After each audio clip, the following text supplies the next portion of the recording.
I recommended this watch in a few of my videos in the past, and now I finally decided to listen to myself and put my money where my mouth is. Priced at only about $54 during the sales, this watch offers a ton of value, well, at least on paper. So did it meet my expectations, or was it a major flop? Well, after I spent more than a week with it as a daily, this watch really surprised me. In what way? Well, we have it here. Let's find out.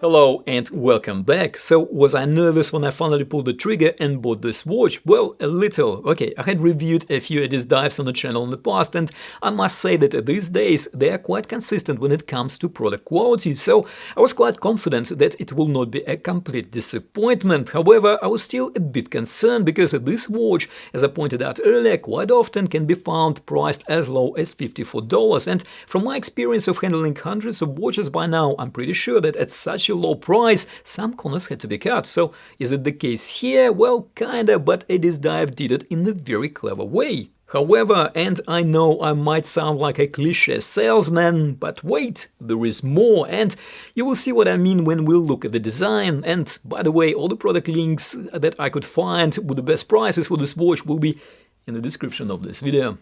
So, design. When I started filming this watch, I actually wasn't even sure if I'll need design section in this review for an obvious reason. After all, we are dealing with a very highly, should we say, inspired homage to a very popular Hamilton field watch. And, well, I was wrong, and it might not be very obvious, but there are some design differences. And this might sound really strange, but I actually prefer most of the Addiesdive's design deviations. So, for starters, I think Addiesdive nailed it in the size department. At 39mm, Addiesdive is more versatile than 38 or 42mm options from Hamilton. Then we have here flat sapphire crystal with very decent AR coating, while Hamilton uses domed crystal without any AR, which doesn't do any favors to the legibility. And as a cherry on the top, we have here a screw-down crown compared to a simple push-pull crown on a Hamilton watch. So yes, these few design details make this Addiesdive considerably more practical than the watch it was inspired by. Okay, before I get too carried away, I'm not here to criticize Hamilton iconic timepiece, and I should point out that I think Hamilton Khaki Automatic is an excellent watch. It has very good finishing, it is also very thin at only 10.5mm, and of course it features remarkable Hamilton H10 movement with 80 hours of power reserve, so it is still a very good and capable timepiece, and I actually handled one not so long ago, and I must say it feels very refined. My point here is that Addiesdive didn't just make a lazy clamage, but rather reviewed and in places even introduced some very useful changes. And now that we established what Addiesdive done really well, let's examine it in more detail and see if we can find those proverbial corners that had to be cut to make this watch so affordable. So, looking at dimensions, as I already mentioned earlier, we have 39mm case diameter, case height is 11.9mm, lug width is 20mm. Yes, this watch is an absolute strap monster. Lug-to-lug distance is 48.8mm, and we have enough links in the bracelet to cover wrists up to 8 3/4 inch or 22 cm in circumference, and this watch weighs 135 grams and 122-ish grams after adjusting it to my about 7-inch wrist. And while we're talking about the dimensions and specifications, I think it is a good time to point out that Addiesdive used Seiko NH35 to power this watch. It is really hard to think of a better option here. It is a tried and tested, very reputable Japanese automatic mechanical movement that beats at 21,600 vibrations per hour and has about 41 hours of power reserve. So as for the case, we have a full stainless steel construction case here. The case is pretty much fully brushed except for a very thin ring around the base of the fixed bezel, which creates a nice visual break between the bezel and the case. The almost satin brushing quality is actually very decent. We have circular brushing on top of the bezel and on top of the case, and longitudinal brushing on the sides. The screw-down crown is signed with Addiesdive laser-etched logo, and it is very well proportioned and it is very smooth in operation.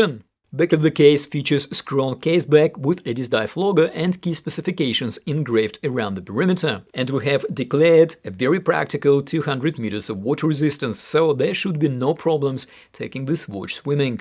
As I pointed out earlier, we do have here a slab of perfectly flat sapphire crystal with very decent anti-reflective coating, and considerably more scratch-resistant sapphire is ever so slightly proud of the bezel, and as such will provide additional protection from possible scratches. Now, dial is where Addiesdive probably deserves about 0 points for originality. However, they did a very decent job when it comes to execution. We have 3 colorways on offer, all 3 are pretty good looking. The high contrast variation with white markings on the dark background that I have here provide great legibility.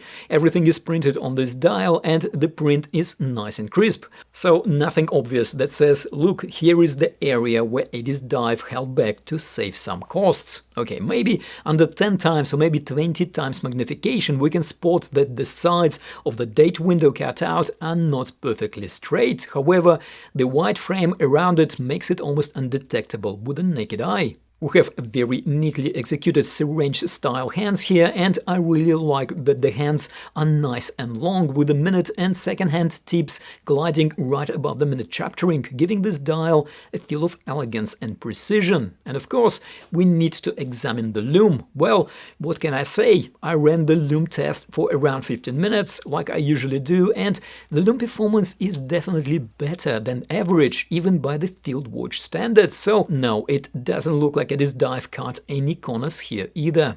Okay, and now let's take a look at this bracelet, and I suspect that we will finally find those proverbial corners in this area. Well, there is nowhere else left to look, and at the first glance it ticks all the boxes. It is 316L stainless steel bracelet, we have solid links and solid end links, so far so good. Now, finishing, while not amazing, is actually quite decent. We have brushed top of the links and high polished sides, and the links are connected by pins, which is absolutely fine at this price point, so no complaints here. However, while actually looking pretty good, it feels a bit light in the hand and doesn't exactly scream quality. Starting with the N-Links case integration, it is not exactly terrible, but at close examination we can clearly see that the connection is not as seamless as we would expect. And while it is sort of okayish from the top, looking at it from the side, and we can clearly see that the N-Links and the lugs are not flush. And then the bracelet tolerances.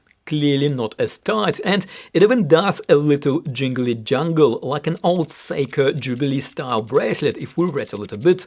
So I think we finally found the proverbial corners that allowed Addiesdive to save some cost. However, we haven't looked at the clasp yet, and I must say that Addiesdive took a very clever decision to use this clasp here. It is not the most sophisticated clasp, and I'm sure it is very cost effective because Addiesdive uses similar clasp on quite a few of their other models. However, while being simple, it is still a very effective double pusher clasp with good finishing, plenty of macro adjustments, and a very robust, fully milled inner scissor mechanism. And it is also nicely signed with Addiesdive logo engraving, and as such I think this clasp in some way makes up for a somewhat lesser quality bracelet.